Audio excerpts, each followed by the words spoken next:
We spent a while talking about vaporization, the transition between a liquid and a gas, and now we're going to talk about state changes with solids.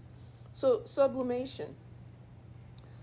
This is not something that we're necessarily familiar with in real life because it's a little hard to observe. It doesn't happen really all that much. But if we think about it, an ice cube, here's an illustration of solid water, which is ice. All of these molecules are moving. They're not swimming around relative to each other, but they're wiggling in place. And as with any substance at a given temperature, some of them have a higher amount of kinetic energy. They're wiggling faster than others. Some of those atoms at the surface may have enough kinetic energy that they can break loose from the solid and go straight into the gas state. That's called sublimation. Transition from a solid directly to a gas without melting. The opposite of sublimation is called deposition, where you take a gas and it deposits as a solid. So solids will also have a vapor pressure, but typically their vapor pressures are very, very small. Sublimation will happen faster in an open container. Sublimation happens inside your freezer at home. So the freezer is cold enough to keep the ice frozen, right?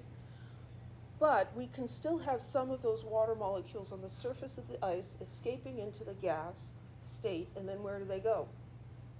They do what gases do, and they go zinging around inside the freezer, colliding with each other, bouncing off, but they also may collide with something that's colder, and they may deposit on that.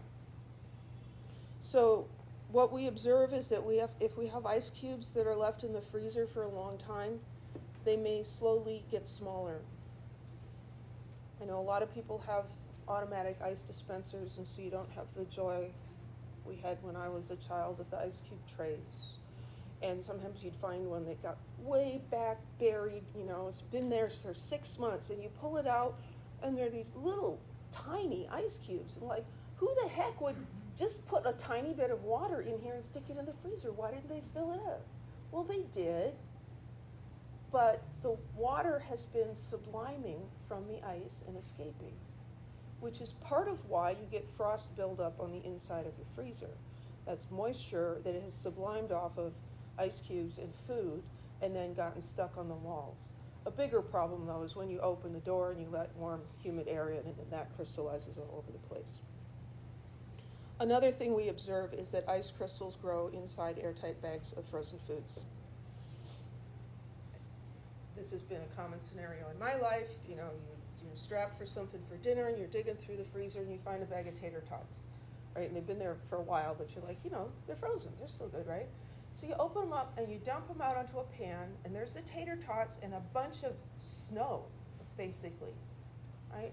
Who the heck packs snow with tater tots? Don't they know that when you stick that in the oven, that's going to melt and everything's going to get soggy? Well, they weren't like that when they were first packaged. All of that water has come out of the tater tots, right? And if that happens enough, we say the food is freezer burned, right? It is dried out and nasty. It's not actually burned from heat, but it's still not very good. The food gets dehydrated. So we can avoid these problems by using a deep freeze. So a deep freeze is one that keeps the freezer at a much lower temperature than a regular freezer. The lower the temperature, the lower the rate of sublimation. Another way, which is a little more practical than buying a very expensive appliance, is to seal your food such that there's no airspace. So vacuum sealers, or wrapping your meat in foil and then in a plastic bag and using a straw to suck out, that's the cheap vacuum sealer, right? Suck out all the air and quick close the Ziploc bag, right? So that there's no air in there. Because what happens as the water sublimes, it goes into the gas state, and if it hits foil right away, where's it going to go? It's probably just going to go back to the meat that it came from, right? If you've got a bag like tater tots where there's a bunch of empty space, it's going to go zinging around, and it's probably going to form that snow that you see in the bag. Another common thing about sublimation, dry ice. You know why they call it dry ice? Because it doesn't melt, right? So dry ice is solid carbon dioxide. They just pull it out of the air and they get it really cold and it becomes a solid. So you can go to Save Mart. I think you have to be at least 18 to buy dry ice, but you can buy dry ice. And this is used a lot for like transporting things that need to be refrigerated, medicines and stuff. You don't want ice melting. You know, the post office really doesn't like water dripping on packages. They get really worried about that. Or, you know, going on a camping trip and you don't want your sandwiches to get soggy, right? The dry ice sublimes, it goes directly into the gas state and doesn't make any water that's going to pool in the bottom of your cooler. This is a photograph of dry ice subliming. What we're seeing here that looks like this vapor or this steam coming out is the coldness of that going out into the neighboring air where it's cold enough that it causes the water in that air to condense. And so that's what we're seeing. We're not actually seeing the CO2. Any questions?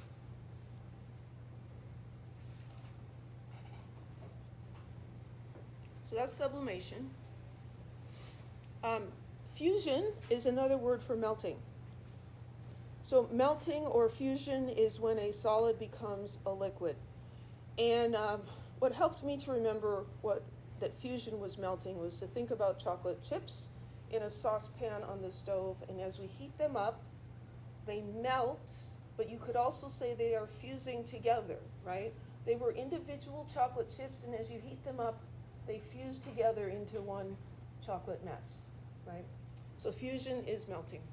Freezing is the opposite of melting, going from a liquid to a solid.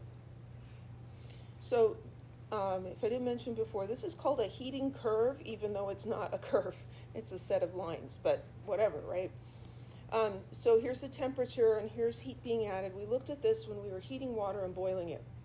Now we're looking at starting at minus 10 degrees Celsius, so the water is frozen.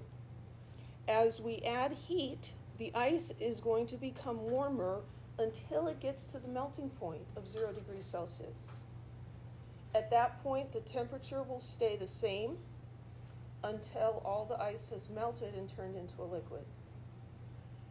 The more heat you add, the faster it will melt, but the temperature will not go up until it's done melting. When it's done melting, then the temperature will go up. So this is one of the things that makes 0 degrees Celsius a real common standard temperature in science, because a lot of the scientific stuff was done way before the discovery of electricity and refrigeration. And how do you make something cold, right? Well, you can use ice. They used to collect ice from frozen lakes and rivers in the summer and store it in ice houses packed with sawdust, and it would, insulated with the sawdust and keeping itself cold, and it would last all summer.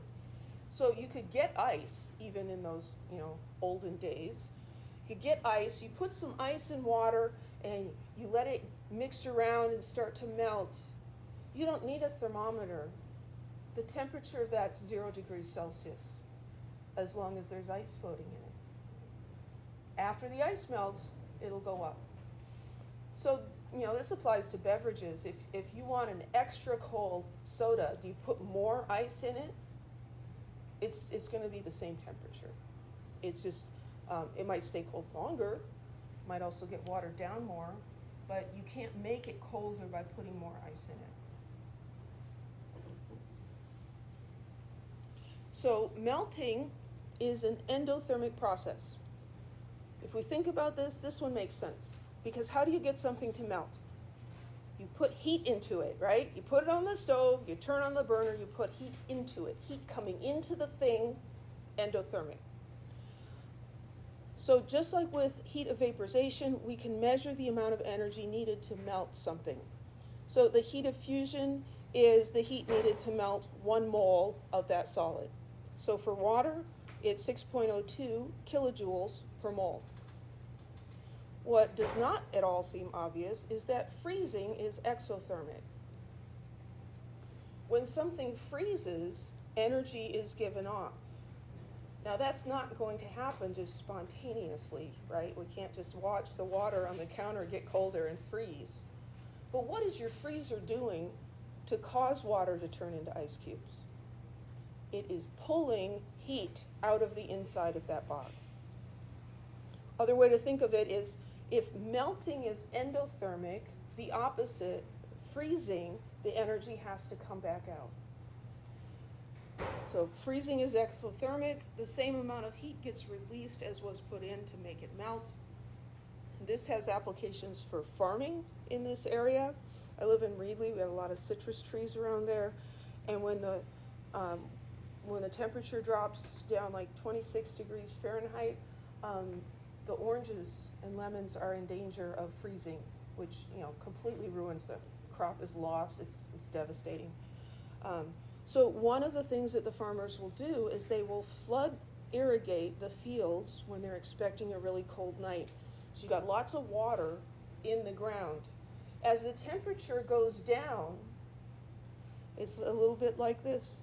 As the temperature goes down, it'll get to 0 or 32 Fahrenheit, where the water starts to freeze, and as it freezes, it releases heat into the environment and keeps the temperature there at 32 Fahrenheit until all the water has frozen. And so most of the time, and that this is enough to keep the oranges from freezing. And then they'll often add these big windmill things and blow that air around, which is really kind of loud. So yeah, over in Reedley we've got the wind machines in the winter and the hail cannons in the spring and fall. Heat of fusion is usually a lot less than heat of vaporization, because to melt something you don't have to completely break those interactions, you just have to partially break them so the molecules can slide. Going from a liquid to a gas, they have to totally break apart. And so we see that for every substance shown here, the heat of vaporization is much higher than the heat of fusion.